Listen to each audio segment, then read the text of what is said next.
Hello, everyone. Welcome to Next Big Future. I'm here with Randy Kirk, a co-author, main author of the book, The Elon Musk Mission, and also the previous book, The Elon Musk Method. But we're going to talk about my thesis, and Randy's going to quiz me on it, that semi-truck at scale is something that people aren't getting. Because the semi-truck was just introduced in terms of delivery last night to Pepsi. And there's going to be about 100 semi-trucks delivered for this year, 2022.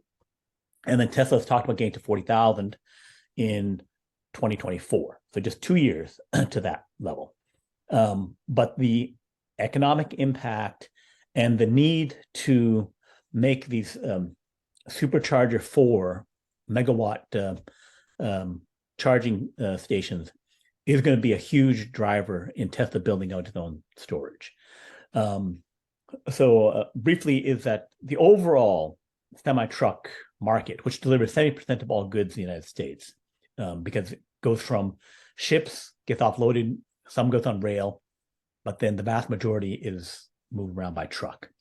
The US has over 2 million trucks and 4 million trailers, and Europe has similar numbers. And then China, being the factor of the world, have on the order of 12 to 15, 20 million total truck. And they order 1 to 2 million a year. The other, Europe and the United States, are in the 300,000 per year level. But I'm going to make the case that the conversion, because of the economic drivers, will happen far faster. So in other words, by far faster, you mean that let's say if it's 300,000 a year now that U.S. Companies are purchasing of these trucks, that number will, if they're available, the market would gladly buy 500,000 a year to replace the fleet just that much faster. Is that your claim? Right. That they'll go up to, say, 405,000 a year in order to get the conversion done in 4 years or less, versus at the current pace, it'd take 10 years, something like that, to get the conversion happening in the United States. And I'm saying that they won't want to wait the extra 6 years, that they'll speed it up. So the reason being is that a semi-truck is driven about 100,000 miles a year on average.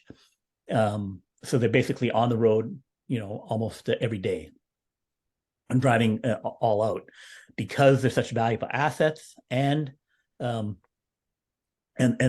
so they want to get them fully utilized for that. Also, the limitation drivers and other issues why they want to do a lot of driving. But in order to do 100,000 miles, they get about 6 to 7 miles per gallon. Well, that means you need about 20,000 gallons of diesel to drive that vehicle when it's fully loaded. And that, at $5 a gallon, is $100,000. If you say that's overestimate, whatever, $80,000. While if you're using 1.7 kilowatt hours, or even 2 kilowatt hours per mile for a electric version of that vehicle, you need 200,000 kilowatt hours to do that. If you get it at wholesale price of 10 cents per kilowatt hour, and then you're looking at $20,000, and maybe even down to $17,000. So that $60,000 to $8,000 difference per year is a huge driver for Pepsi, which has 50,000 vehicles, AT&T with 67,000 vehicles. A huge driver to say, okay, I don't want to spend $2-3 billion. I can spend only $500 million on this thing. I want to get that savings.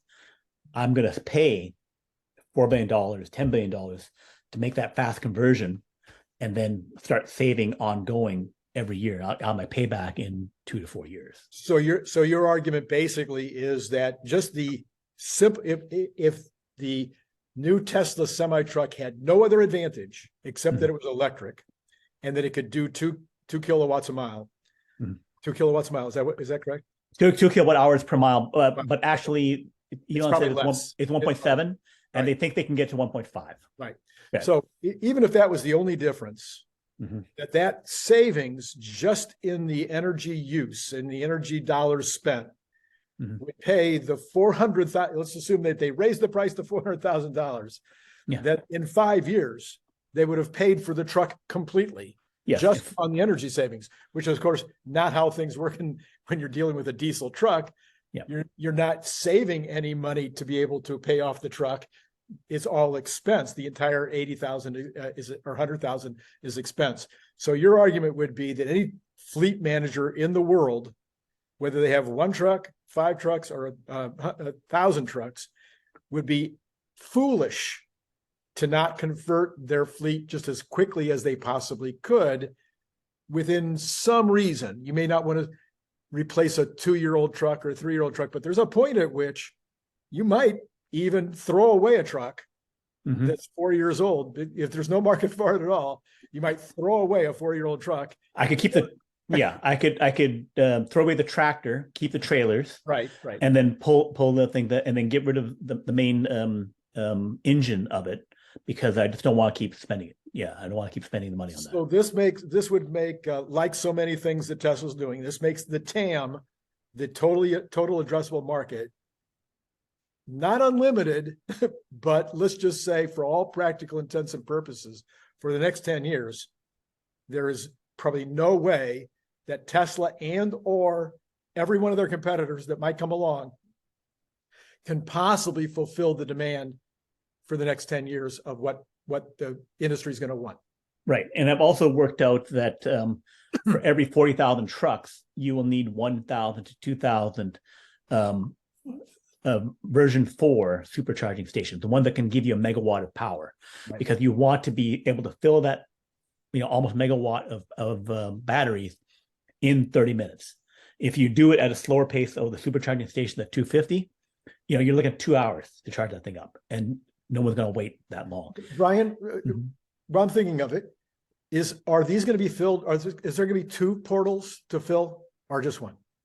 I think it would make sense to do 2, but I thought I'd heard that there was going to be 2. You haven't heard that?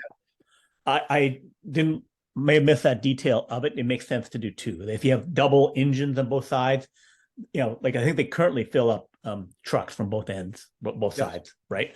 So that would be consistent and would make sense to optimize everything to do. It seemed like as I was listening to the presentation last night, that in order to hit the 30-minute rate, even with this much faster fill rate, it would have required 2 simultaneously. That makes sense. Yeah, a megawatt hour. If you're putting it into megawatt, then I need 2 megawatts in order to get 30 minutes. Correct. Yes. You have to physically have to do it. Yes. Okay. So I think that's true. Okay. So we have and let's also put into the numbers, into the formulation here that, and we have two streams of consciousness going here, but let's see if we can finish one, is that it doesn't have to fill in 30 minutes.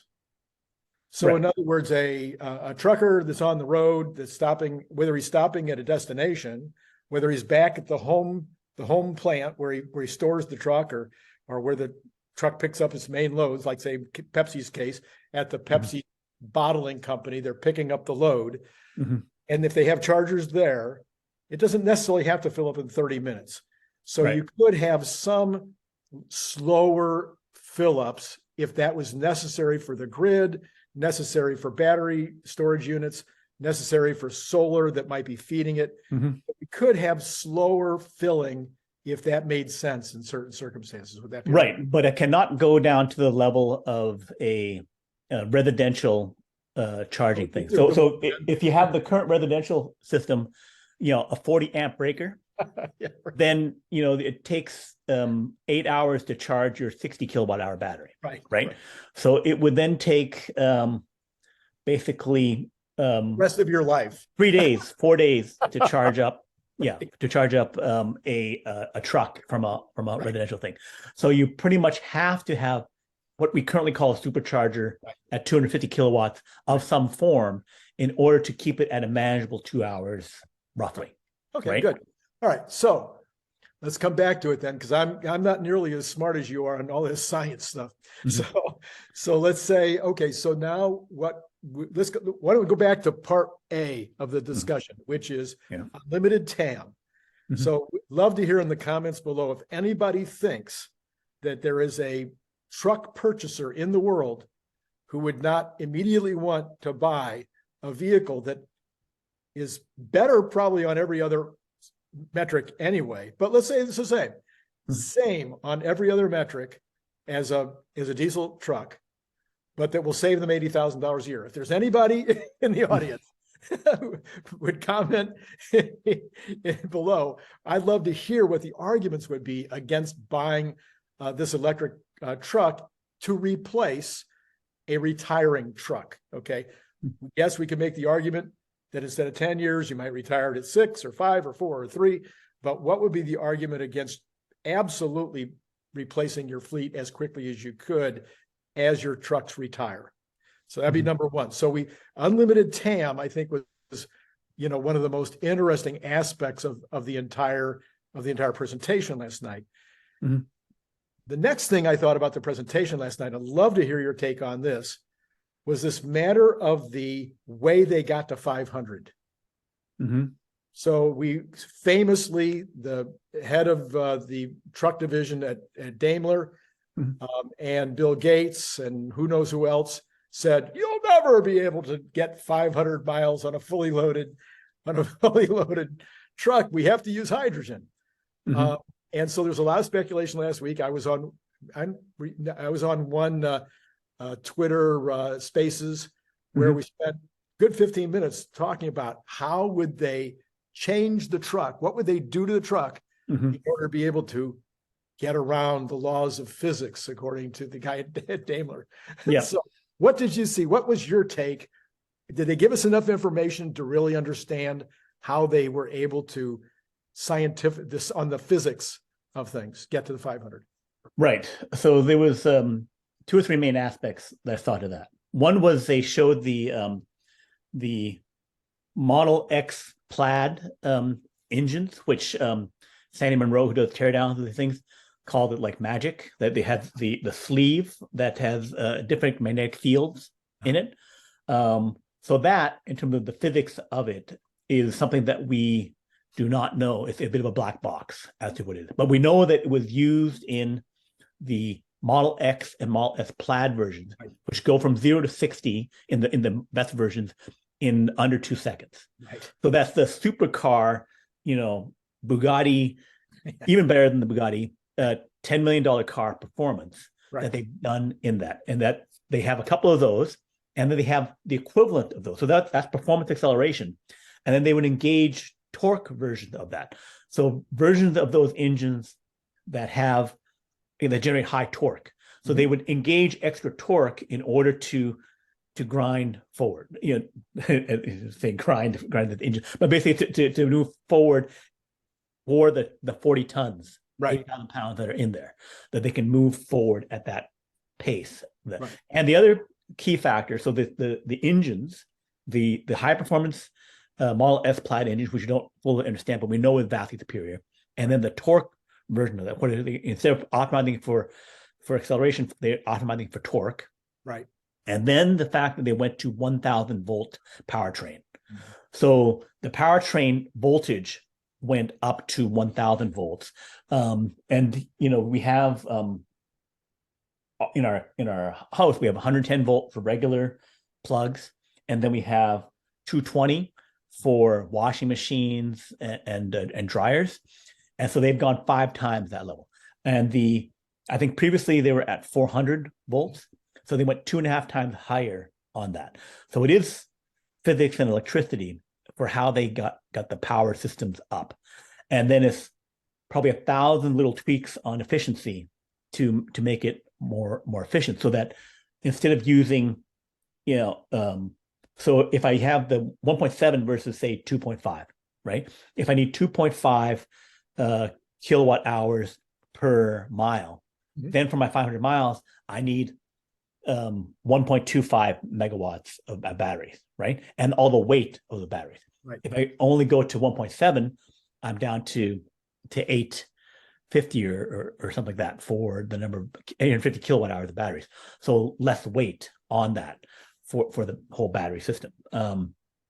Which just means you estimate, and your estimate was based on the information they gave us last night. I think you tweeted, or maybe you sent me a text, that your estimate was that this is not a full kilowatt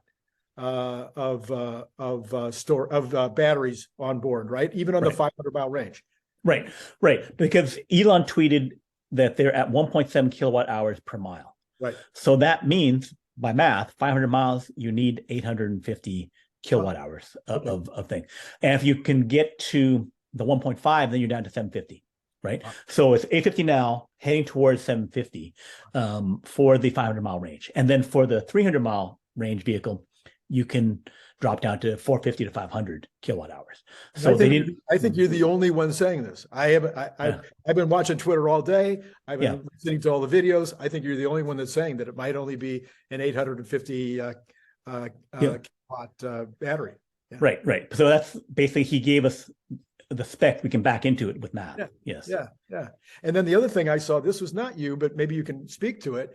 I saw somebody else do some analysis based on the actual run that they did, the 500-mile run that they did, that because it was uphill and downhill and you don't get it 100% regen, you don't get, it's not 100, when you're regenerating electricity on the downhill, it doesn't pick up everything that you lost on the uphill. Mm-hmm. That they came up with a number that if it was 100% flat and 100% at 60 miles an hour, whatever the optimal number would be, that it could be 570 miles of range. Right. Yeah. That definitely would be the case, that they chose the hard road. They chose among the worst case scenarios to get their 500-mile range out of it. Okay, now speak to this. So Corey from Sandy Monroe's Sandy Monroe last night on a program I was watching him on, he was like, well, this is not really a long haul vehicle. And I thought and he gave his argument.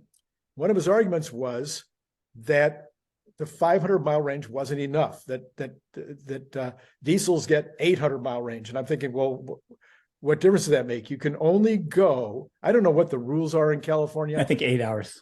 8 hours without stopping, or 8 hours without going to bed? I don't think you can go 8 hours without stopping. It's tough. You have to pee. You have to do some stuff. It's like, how can, you can't go 8 hours without. But I think even the rule about stopping, I'm not sure. Maybe if you, I think 8 hours definitely. I think you have to stop and sleep or rest. Some form of rest. There's a number. Yeah.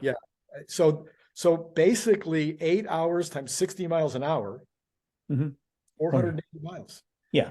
So I'm not 100% sure why this, even if you're driving it 24 hours a day, you have two drivers or whatever, and you're switching off driving 24, it seems to me that this is a long haul vehicle. Can you imagine what else you might have been thinking of? I can't think of. Well, other than the fact that you need to get the level 4 supercharger, at the end point. Yeah. In order for me to not have a 2-hour wait while the thing charges up, or even a 4-hour wait, because if I only have one supercharger going in, not two, then I'm even slower. I'm only at 250 and 250, 500, right? So because of the need for building out the superchargers, then it's necessary. But the other thing would be that Pepsi and the initial clients, they're looking to say, I'm going from bottling plant to the distribution warehouse and point or whatever I'm going to. Back and forth.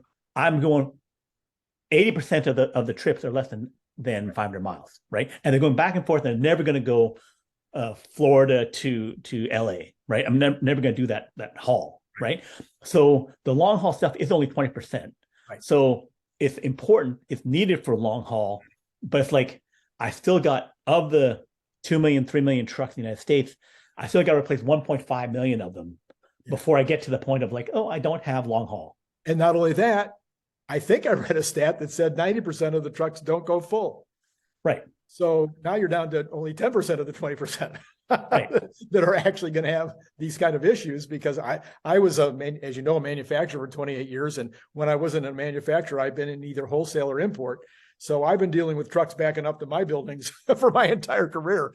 And I can assure you that they're traveling half empty, or they're traveling with bicycle water bottles, which is what I sold for 20 years, which are lightweight. So you're not talking about any chance you can fill that container 100% up to 80,000 pounds. So they're traveling light.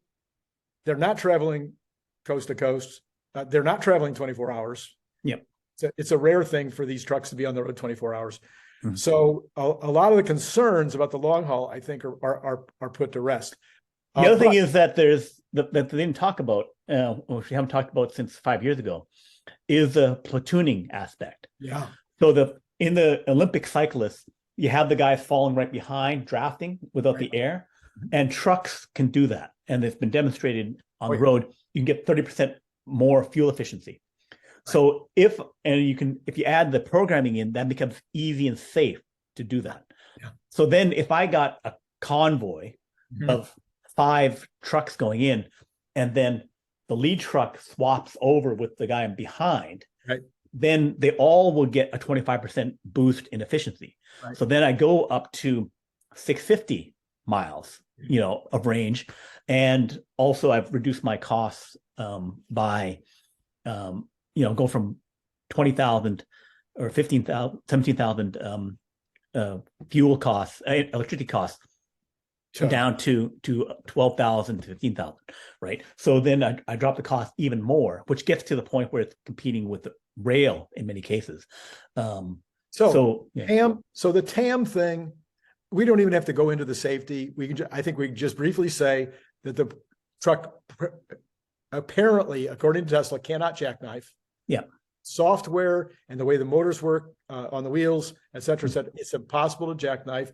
Yeah. I don't know about on black ice. Somebody brought that up on one of the comments the other day, but they say it can't jackknife, period. And number two, you can't run away or almost can't run away because even in a 6% grade, they said last night, 6% grade downhill, it's 100% regeneration. You don't even have to tap the brakes. Right. So you've got all the braking power left if there's any, and there's no, what do they say? No gearing. No gearing. Yeah. No problems of slip gearing. So and again, in terms of the total addressable market of all things, it's really 20 to 30 million vehicles that are out in the world today, because China's been buying 1 to 2 million a year. They've been buying for less time, but they have most of the trucks. So about half of the world's trucks are in China. Then about 20% in US, 20% in Europe, and then the rest of other places. And it could be more than that, because people aren't tracking closely, because it's in Asia is rapidly growing up in terms of like non-China Asia. So there's huge numbers, but they will make most of the semi-truck demand when they make the new factories and stuff will have to be in China, because that's where the buyers are. And then there's also buyers in Europe and in the United States. Although in terms of the less trucks, there's more rail in Europe. And if this becomes more efficient than rail, then maybe there's a double the market for these vehicles. So there's a lot to convert. And if you want to do it economically and do it in like 5-10 years, the demand goes really high. And then you also have to build all these charging stations around. Sure. So you got this massive TAM. So from the standpoint of an investment in Tesla, if you're looking at it as a company, as a company that's going to grow and make a lot of money, we have this amazing, huge addressable market. Okay, so then here's where the practical Randy comes in, though, in terms of the conversion. So yes, if I'm a fleet owner, I want to convert tomorrow. So now there's 10,000 fleet owners, 100,000 fleet owners, and they have 2 trucks or 10 trucks or 20 trucks. Well, so we know there's 10, 12 million just in the United States on the roads right now, with 250,000 being replaced each year. And Tesla's saying, I'm not sure whether you got the number wrong a minute ago. I think they said 50,000 in 24. Okay. 40 or 50. Let's just call it doesn't matter. 40 or 50 in 24. Yeah. Okay. They didn't give us any number for 25. I'm guessing that they'll continue to expand and find ways to make more in 25. But for the time being, anyway, we know that maybe there'll be 30,000 in 23, maybe it's 25, maybe it's 20, and then 50,000 in 24. We're only talking about 100,000 out of the 500,000 that would have been purchased anyway over the next 2 years. Right. So in terms of the reality, they can't even begin to touch what the demand is going to be for years into the future. And if Mercedes and and some of the Chinese guys like BYD that are already making some trucks. If some of these guys started really ramping up their truck production, you're still talking about 10,000 here, 50,000 there. You're not talking about a lot of trucks if everybody wants to convert. Right. But the other issue would be Tesla has a Nevada factory where they've been making Panasonic working with them to make 40 gigawatt hours, actually a little underneath, but heading up to 40 gigawatt hours per year of batteries. Those 40,000, 50,000 trucks, that uses all those batteries, all the production of that one factory. So basically, they have to switch off and say, okay, I'm not making my Model 3 with 2170 batteries, that particular form factor. I'm switching that over, all those 2170s from Nevada go into semi trucks. CATL's new batteries, iron batteries, I'm going to use those for iron batteries for the the lower end Model 3 and Model Ys, right?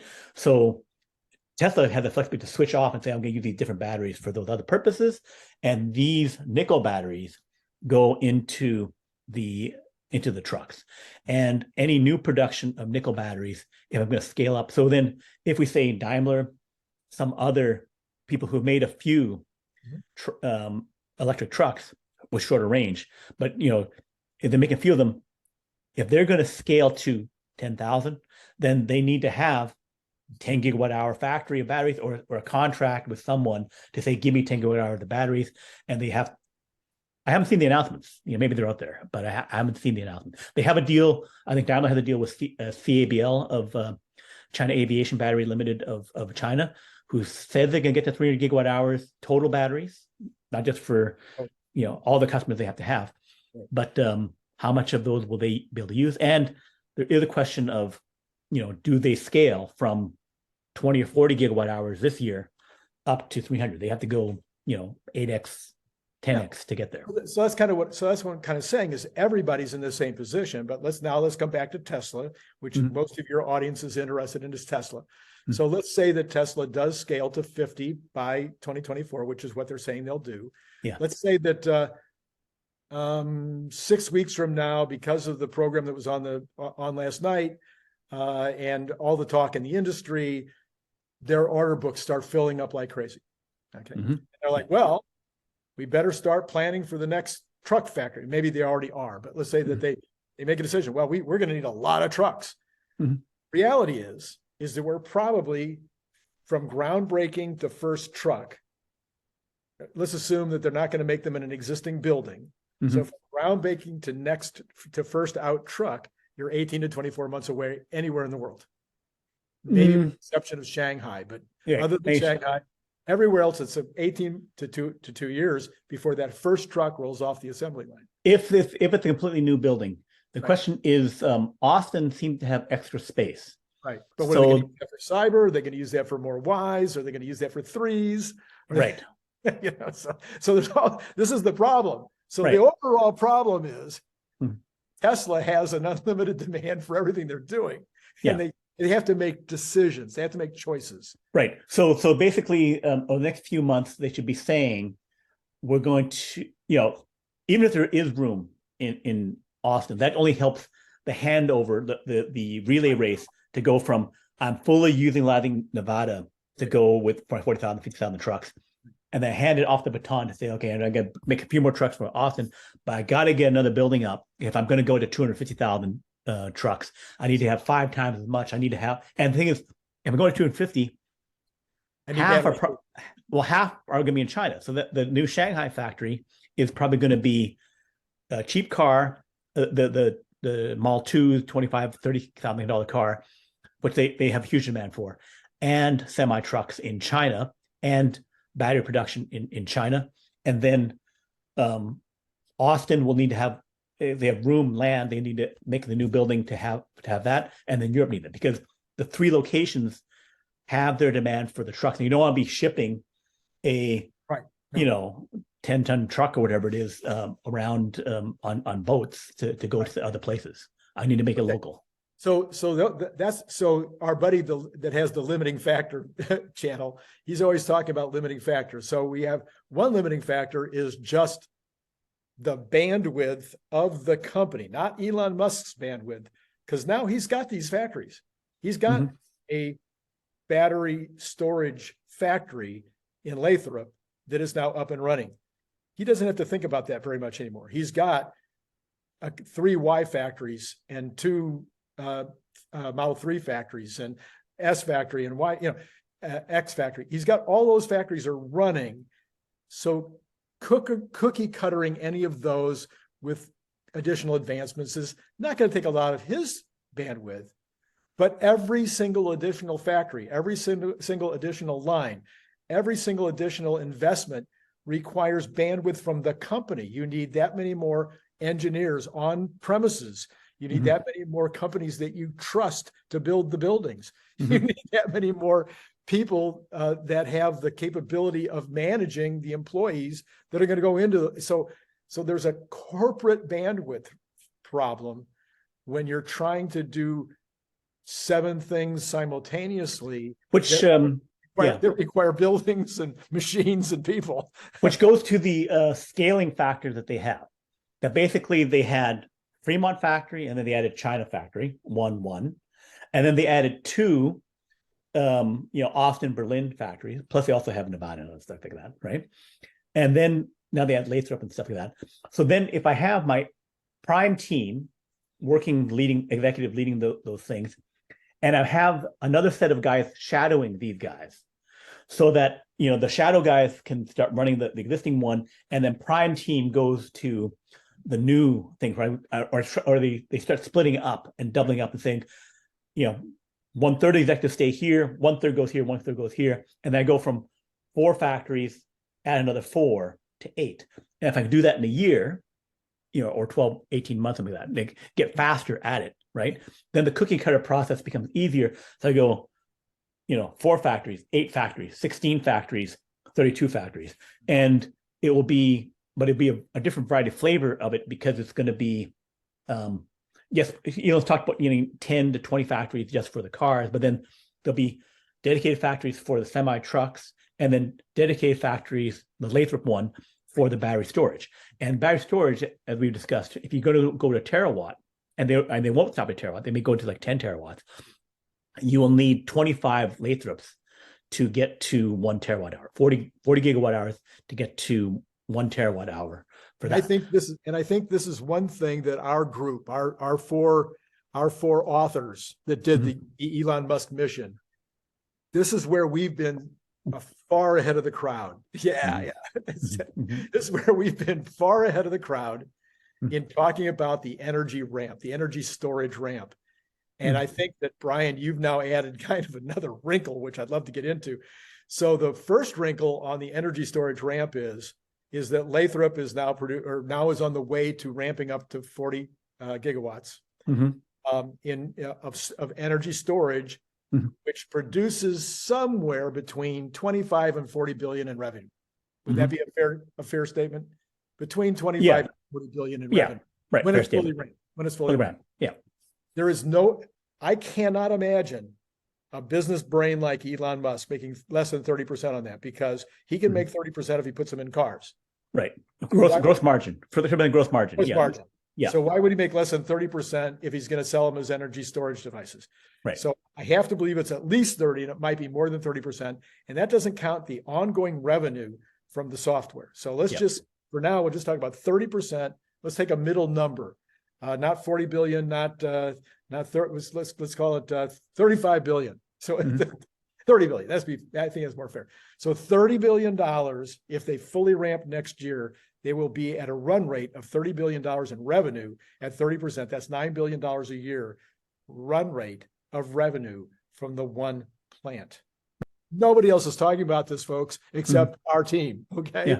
That $9 billion is more than anybody is expecting Tesla to make in the fourth quarter. Right. Or even maybe the first quarter for some people. Not me, not you. Right. But a lot of people don't think they'll make $9 billion in the fourth quarter that's coming up. And yet, Lathrop alone, by the end of next year, will have a run rate of $9 billion in profit. I think that we can say that is almost certain. Oh, 9 billion gross profit. Gross they profit. could have operating, admin stuff like that. So maybe take another billion or two off. 8.5. No, 8, 7. Yeah. But then, so the street has generally been predicting about $15 billion for the full year. Yeah. And then Gary Black, a more bullish traditional analyst, is saying 25.9 so 26 billion for 2023. So if you're getting another 8 billion additional, then it's a significant impact that's not factored. Now then that becomes number two, which I think feeds into your idea, Brian, which is Lathrop is a way easier factory to build than a car factory. We're not even, and certainly a gigafactory. So it's a much smaller building. It's much easier to throw a bunch of batteries into a container, wire them up, put a few fans on top, and ship than it is to build a Model 3 or a Model Y. And we're not even talking about the same level of complexity. And again, I'm only a plastics manufacturer, but I do understand a lot about manufacturing. So I believe that Lathrop as a factory will be easier and faster to build. And then ramping should be much easier and faster. And when you start to cookie cutter it, even faster. So whether they add on to the facility at Lathrop, which might be the easiest thing to do, I don't know, but maybe that's the easiest thing to do, or whether they put one in. You had a list, I think, of where you wanted them to go, but Japan might be one, South Korea might be one, Indonesia might be one, India might be. I mean, you got a lot of places where you could put these battery storage factories that would immediately be up to max.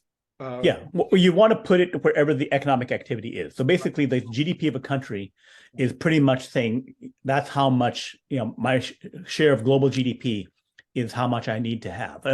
You can factor it in based on also, exports and goods manufacturing and that kind of stuff. But the more you're doing economically, then the more you need trucks and energy.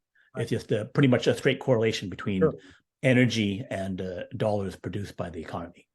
And also, in terms of like Lathrop 40 gigawatt hours, each mega pack is about 3.9 gigawatt hours. So round up to 4. Basically, that's 10,000 megapacks per year. So, and a megapack is a shipping container. So there are super shipping containers ships that can move 18,000 containers at a time. So, or even like maybe 20,000, 30,000 containers at a time. But basically, that's the kind of scale that we're looking at for these things, where you're going to start moving them by the hundreds and the thousands to locations. Because in order to supply the energy to charge those 40,000 trucks, driving 100,000 miles means I need 70 gigawatt hours, 80 gigawatt hours of energy going into those vehicles. They have to be run and they have to be charged up. So let's back up. Let's back up for a second, Brian. So on the one hand, we've got the traditional use for these mega packs, which is utilities, which is to go into the charging stations that Tesla is already building for cars, which is to go into a factory if they have solar on top and they need a lot of energy storage. So there's all the traditional uses that everybody's been talking about for at least a year or 2 years in terms of the mega packs and the power walls. Now what you've done, Brian, once again, one of our 4 authors, nobody else is talking about this. Brian says to me this morning, sends me a text. He says, they're going to need a lot of these things just to take care of the charging of these trucks, because now pick it up from there. Because if you have 80 gigawatt hours and then each charging station, it takes me like a half hour to do the double charging thing. So that means I need to have 2 of these things charging up to do the half hour charging. They're not going to be, one truck after another, because one, I have to refill it. So I either have, 10 megawatts or something of solar power to charge the thing up, or 50 megawatt hours of solar, a massive amount of a solar field attached to each of these supercharging stations. Can I back you up? Can I back you up again? Yeah. Okay. Yeah. Can we start at another point? Because I'm done. Okay. I know the audience isn't, they're probably way ahead of me, but let's Mhm. let's assume that there's 3 people in the audience that are just as dumb as me. Yeah. So a truck right now, Mhm. if those Pepsi trucks that just left, Mhm. okay, Yeah. and they could go out and if there was a level 4 charger that they Mhm. went to, Yeah. they could go and they could plug in one side or plug in both sides and they could start to charge. Yeah. Now, theoretically, they could draw, and maybe they have to right now, today, next week, whatever, they could draw all of that energy from the grid. Yeah. What happens if they draw all that energy from the grid? So basically, if I want for 40,000 trucks, which Pepsi uses about 50,000 trucks, so say buy the entire supply of 2024, right? Then they need 80 gigawatt hours of charging. Then they pretty much need a dedicated coal plant to power that off, right? So that's like 500 megawatts over the course of a full year, generating power constantly. And actually, it's only like I think 6% capacity rate. So almost as much as almost a gigawatt nuclear power plant to constantly feed in the energy to do this thing. So that's the kind of. So that's the general thing. So it's going to draw it would draw a lot of energy from the grid to begin with. Right. Generally. What about at the facility? When it pulls up and it puts the thing in the truck, didn't you tell me that? So basically then the way that the energy grid works is that you have these 500 to 1 gigawatt hour big plants, coal, natural gas, nuclear, hydro dam, whatever, right? And then it goes out to these massive substations and transformers. So you have the big ones, so basically like 1 in 10. So it goes down to 100 megawatt hour thing, going from 1 gigawatt hour down to 100 megawatt, 10 of them, right? And it fans out, right? So it's like a spreading spider web of stuff. And then it steps down to 10 megawatts. So you get smaller transformer stations, which you see, roughly the size of a schoolyard thing, those little things all fenced off. Yeah. So those are the smaller substations. And then it gets to a distribution node, which is, something that you see up a big phone pole, but a big one, like the size of a two barrel, 40-gallon barrels, stuck there, right? So each thing is stepping down. The thing is, for a megawatt, I have to go back up the chain. I can't be at my house getting, 40 amps or something from a special breaker or something like that, right? No good, because that takes me like a week to charge my mega truck, right? I need to go back up the chain. So one house, 1,000 houses share, some level of distribution from a transformer station. I have to get up to about that level for 1,000 homes to get that's where I'm going to plug in my supercharger 4 truck station that's going to charge like 10 trucks at a time or something like that, right? So I know in my factory we had a cable like this thick that came into our wall, and that was necessary because of all the heavy equipment that we were running. Mm-hmm. So is the traditional light manufacturing or manufacturing company power that they have coming into their building, is that enough to take care of these, or does it need... I think they should be enough if you don't have too many of them, that you could have it. But then the other factor is that they weren't expecting you to double your energy needs, because you're already running a factory. It's not like you have a bunch of extra power. Plus, I'm thinking also a distribution center doesn't need as much as I needed for the factory. Right. They're not using that kind of equipment. Right. So they're probably not as big, but I like where you're going though. What's this next point?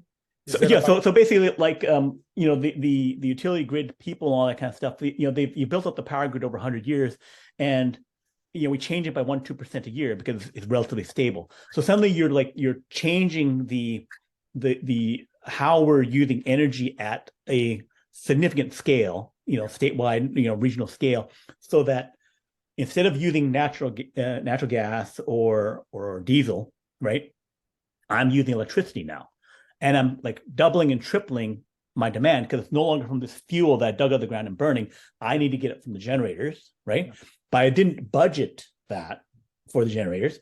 So that goes to the fact that Tesla says, okay, many times if you're in location X, there may not be extra power. Some places, Midwest, near a big dam, near a large solar power station with gigawatts of solar, where they're wasting power anyway because they don't have enough to store. They're generating during from 10 a.m.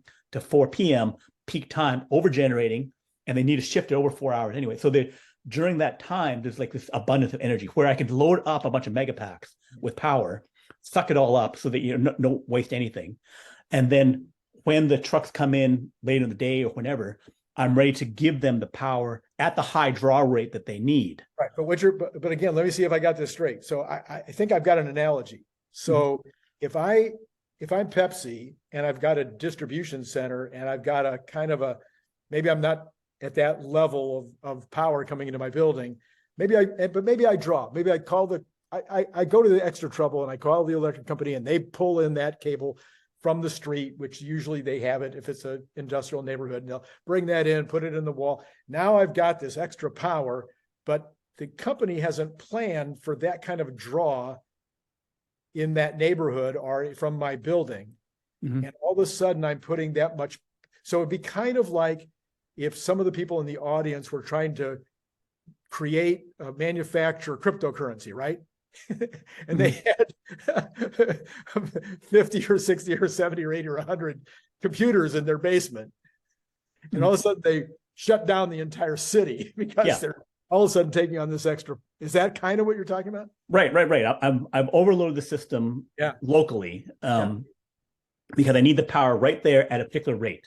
Right. So it's like turning on the faucet. Like I turn on the faucet, I got like this much water coming through. If I go to the central point where the fire hoses are, I can turn it up. I can get water coming in like that.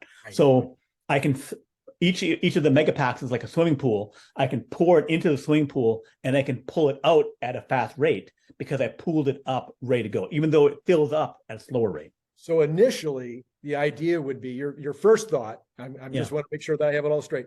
So initially, your first thought is that Pepsi should be buying a megapack for every manufacturing, or I guess in their case, it would be the bottling facility. They need a megapack there to be able to charge the truck before it leaves for its destination. And depending on how far it's going, it may be able to go and come back with no problem, but they might also need another megapack at the destination where they're commonly going back and forth. Right.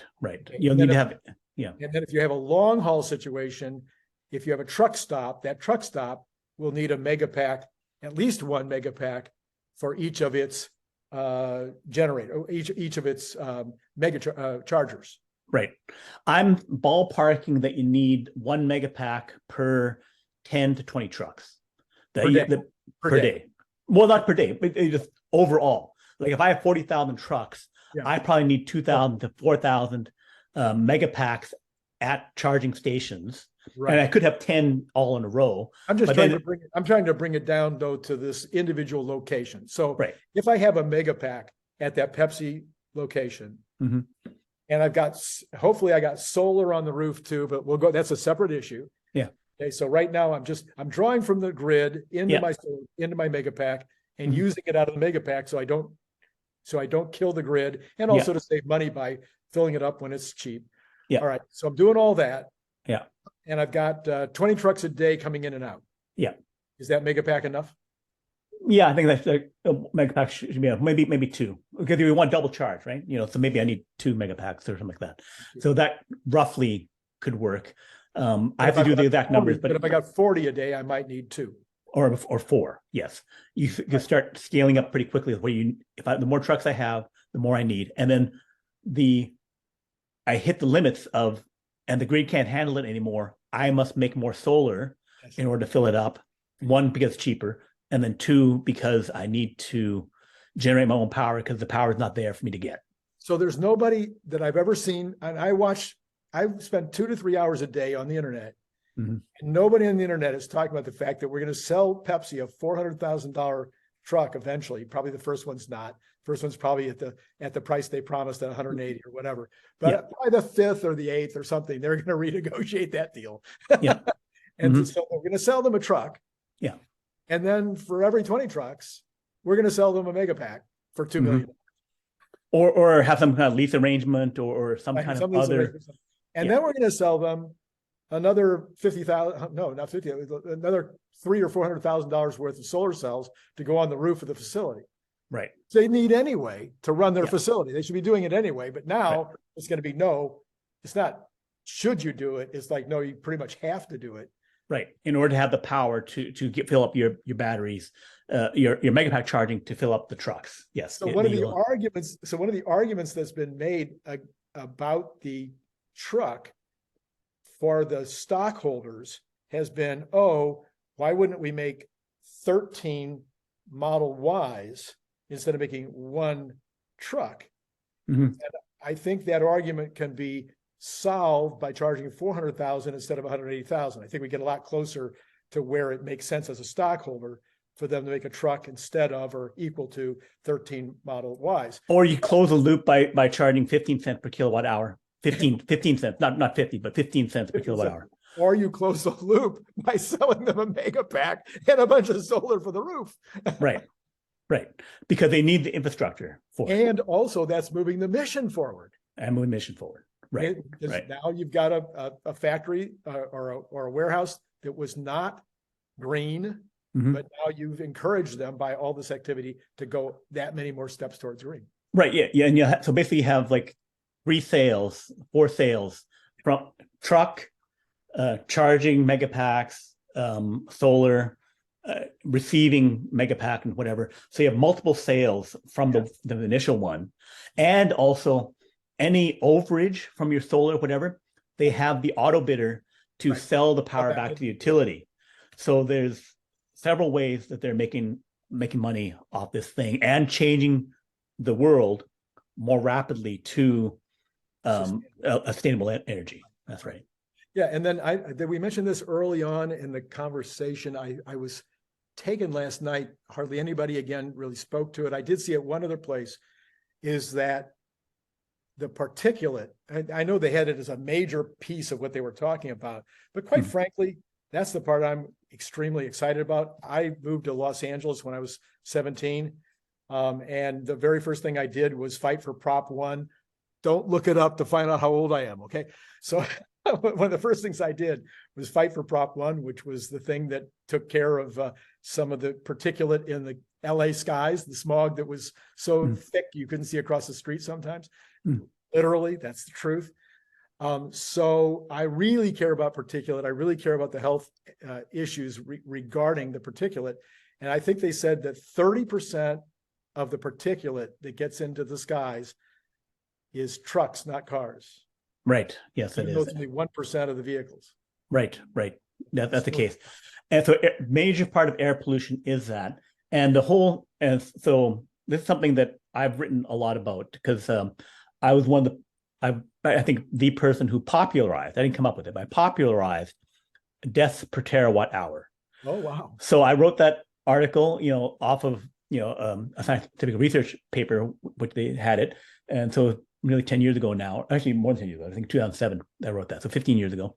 And I wrote several other follow-ups, and those had like 250,000 views per article. It got copied by various newspapers and stuff like that. And it's now part of the World in Data, talking about that.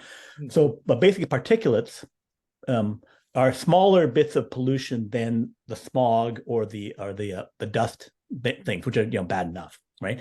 But they're the ones that cause the heart disease and lung disease. And unlike people have a theory about climate change causing health impacts down the road, blah blah blah. It's basically like more air pollution that day, more people go to the hospital that day, right? The correlation is super tight. And basically you can think about, why do we have 7 million deaths from air pollution every year, right? Indoor, outdoor. This is a mix, half indoor, half outdoor, because some people in Africa have to burn it. If you think about it, is that everyone must breathe. And basically I'm saying every baby and every old person, everyone with asthma must take 4 cigarettes a day. And it's like, well, I guess that would kill them over time. It would accelerate that thing. And so that's basically why you have basically World War levels of death from air pollution.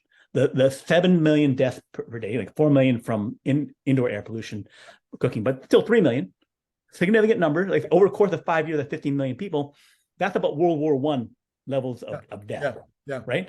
So here we're solving a big part of that, bringing that down so that we can address that issue of saving lives, and also economically, because it's a significant part of hospital visits.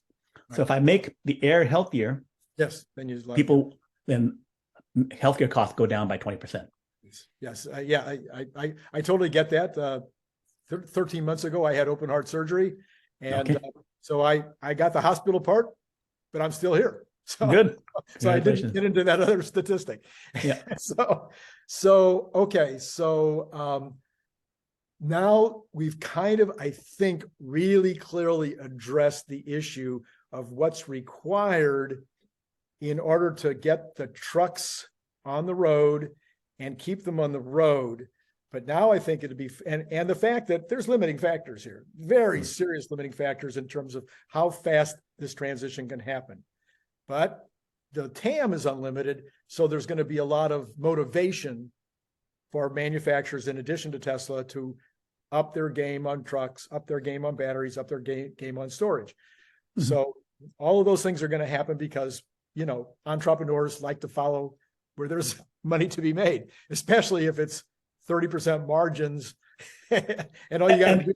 And the other thing would be that it should be national priorities to do this thing. Right. One, because of saving the live air pollution thing.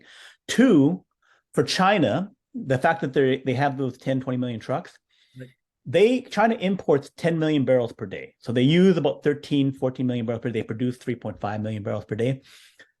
3 million barrels per day is for the trucks, right? So they can basically have the equivalent of doubling their own internal oil production by switching over to electric. And then they can just burn coal at plants and control the pollution centrally, or they can. But they're doing a great job of adding solar and wind. Or solar, right. So then basically you convert to a resource they do have. A resource, they don't have the oil, but they have this other thing they can convert to that.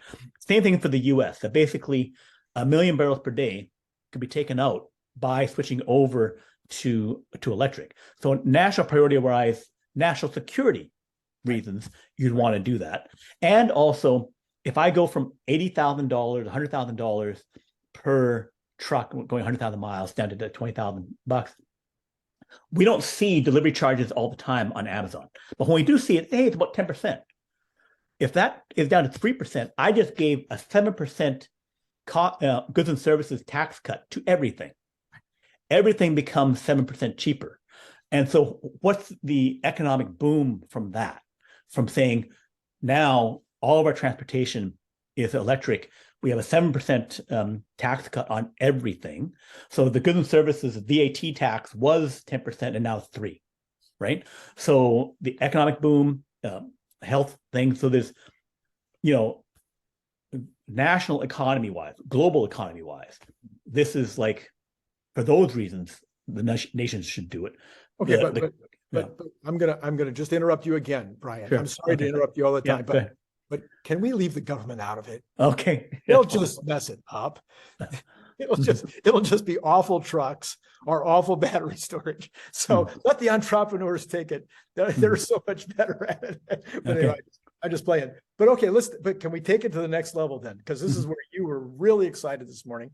And I was like, okay, I get what you're saying, Brian, but I think we have other issues before we get to this other problem, which is a significant problem. So we now say we need this many batteries to make the truck. We need this many batteries to store energy in order to be able to gas up. No, you can't say that anymore. Yeah. Energy up. Energize. There you go. Energize there. To energize the trucks. Yes. So the batteries are, as they have been for a long time, are going to be one of the limiting factors in addition to building factories, building trucks, et cetera. So do you think that, is this going to be a juggling act? Because the market, I love markets. I've been a marketer my entire life. That's what I do. I'm a marketer. I'm a salesman. That's what I love all that stuff. You don't normally have a TAM of infinity. So you're not usually dealing with that. If I'd had a TAM of infinity number of water bottles, demand for my water bottles, I would have been popping up factories as fast as I could. But no, the TAM was about 15 million a year. I had about a third of it, so that was it. There wasn't really any obvious evidence that it was going to be unlimited. Well, that's most businesses. That's how most businesses run. Yeah. Okay. Now you've got an unlimited TAM for cars, unlimited TAM for trucks, unlimited TAM for energy storage, and unlimited TAM for putting up charging stations that are going to need better. So how does a market deal with 4 or 5 unlimited TAMs for one scarce resource? How does it balance the needs? So far, Tesla's been doing the balancing. Nope, we're not going to do energy storage because we're going to put it all in cars. Nope, we're not going to do we're not going to do Cybertruck, and we're not going to do what do you call it? The sports car, the Roadster. The Roadster. Because we need those for Ys and 3s. So they've been doing the balancing act based on just Elon Musk's decisions. Yeah. They can't go on forever. The market is getting bigger and bigger and bigger. So how do you think it'll balance? So basically at this point, because people have not, governments and companies have not recognized fully that this is the future, and this is the future at scale. So one is the scale of Tesla's current operations, and then the scale of what they have to do in the next 3 or 4 years, and then there's the scale of the 2030, 2040 endpoints and that kind of stuff, that people haven't grasped that all of transportation changes. Yeah. Almost all of energy changes. Right. So those are, globally, each $5 to $10 trillion each in terms of economy. So of the $100 trillion global economy, there are these major components, and then you work in logistics and stuff like that. So you're touching on in the order of $30 trillion, so 1/3 of the global economy, right? So, and of course, it's more efficient when you make this conversion. So basically, it will grow the economy as you make this change. Just like when you add in all of e-commerce for retail, you're changing these, like $4 trillion, $5 trillion things, or all of IT, $5 trillion. You're hitting these massive industries and changing them, and also converting them from kind of profitable, barely profitable, to insanely profitable. Going from a $100 billion Nokia company selling 200 million phones to a $2.5 trillion Apple company selling 200 million phones, right? But smartphones, right? So the conversion of the economy is just that technological conversion to massively more profitable, and also massively more capabilities of it. So in terms of like getting to those scales that people will start grasping, that the world will be richer when we go, just like the world richer when we go to smartphone, world richer when we go to cloud computing, IT, PCs, that was there. People kept saying, oh, where's the actual business gain from PCs? It got proven over time. Right. This is more actually direct to see the fuel savings, the health savings, and stuff like that. So, and then it becomes something where, just like no one was said, we must go back to the horse and buggy days and not go to the car thing. The shift becomes, and holy crap, the sooner I do this thing, the more I go from a $1,000 per person economy to a $5,000 per person economy, right? That the whole economy becomes richer, more vibrant, better, right? So I go from a $50,000, $70,000 per person economy to a $200,000 per person economy. That basically is how it is that modernization, but people currently are confused because that car looks like that other car. The inside is different. The truck looks like the other truck, kind of close. I can squint my eyes and it looks the same. So then they confuse the fact that it's actually completely different, especially business. It can be different business model wise. It's 3 times, 4 times more efficient, right? It's like a supercar, Formula One car going at 200 miles per hour, but it looked like a Toyota Corolla, right? So it's tricking you into thinking of this anywhere remotely the same, right? So, but then the whole thing about electrification, if people can think of like, if it was easier, if it was like, okay, I got some hand crank thing, I got some things going around. It's like, well, obviously that's ancient history. I should not be using that. But because it's a vehicle, it's still got four wheels. I'm tricked into thinking that it's not as revolutionary as it actually is, right? And go ahead. So, all right. So you and I know our next book is going to be the Elon Musk magic, the coming age of abundance. So we do know that all of this is leading us to an age of abundance. I believe that Tony Seba has predicted that our total cost of shelter, food, energy, and transportation will be $250 per month per person in 2035. So as opposed to maybe thinking of this in terms of how much more we'll earn, it's going to be how much less we'll burn. That could be a teacher. Anyway. So we know that that's already happened in our lifetimes. We've seen the cost of the television set, go from being $1,000 for a 25-inch set being $700 for a 75-inch television set that does 15 bajillion things more than the TV set did before. We've seen the price of food as a part of our average on our income go from 10% to like 3%. So we've seen these things happen before, but this is going to be radical and faster. The car and the energy part of it, the car truck energy part that we've been talking about, we've actually been able to enumerate. It'll save on food because of trucking savings. It'll save on products that we buy because of trucking savings. It'll cost on the cost of materials to build a house because of the savings of that truck bringing the stuff to the house. So everything in the economy is going to change as a result of that. Obviously, if transportation cost goes down, that's usually everybody's second most expensive thing they do. So people are going, Randy, you're spending $800 a month on a car payment for a Tesla? And I'm going, yeah. And on average, I'm not average, I don't drive as much, but on average, I'd be saving $200 a month of that on my gasoline. So now I'm down to $600 a month. Oh, let's see. I'm going to give my age away again. But anyway, in 1970, I was paying $95 a month while I was still in college. I was spending $95 a month on a Dodge Challenger. Times 10, because that's what inflation has done. It's probably more than that now. So I should be paying $950 on a gas car, but instead I'm paying $800 a month minus my $200 savings. So my Tesla, that everybody's going, wow, it's so expensive, is costing less than a college student was paying for his car 50 years ago. Right. Yeah. So it's something that is going to affect our daily lives. So it's unlike the other technologies of internet and stuff, which was communication, important, in some ways replacing or enhancing the phone and that kind of stuff. The going to trucks and energy, those are basically like the muscle and bone of the global economy, right? And so you're changing at the core level.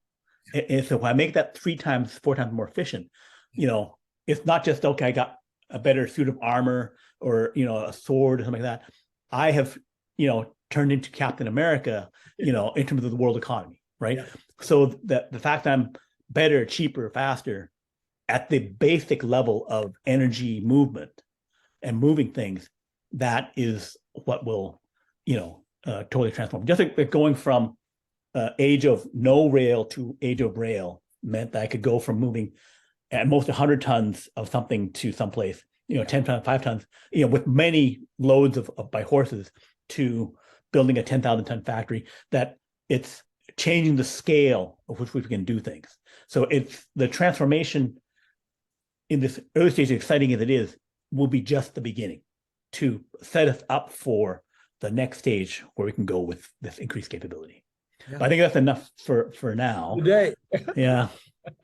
I really enjoyed this. It was fun to play this as an interview type thing, and with the master trying to teach to the poor student here that it didn't take.